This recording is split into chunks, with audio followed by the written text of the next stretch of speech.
Izinyunyana zezisebenzi zikahulumeni sezicikice isivumelwano sokukhushulelwa imiholo ngo-7.5% okhishwe uhulumeni kule minyaka emibili ezayo.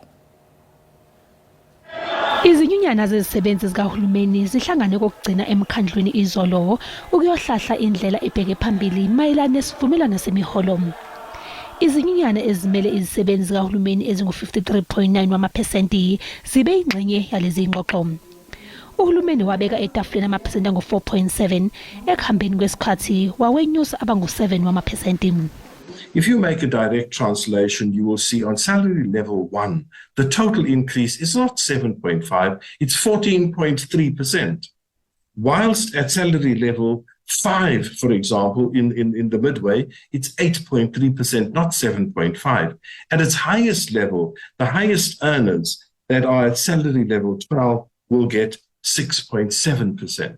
Lesivumelwano ke sisho ukuthi imali eyinkulungwane ezisebenzi bezithola zinyanga zonke seyizophela ekupheleni kwalenyanga. Izinyunyana bezifuna ukukhushulela imiholo ngamaphesenti ayi-10. Kodwa isivumelwano sakamuva siyamukeleka ngaphansi kwezimo ezikhona. Under the circumstances, I think we've got a good deal on the table. Umnyango wezisebenzi zikahulumeni uthi okubekwe etafuleni okwazo zonke izinhlaka ebeziyingxenye yezingxoxo zemiholo.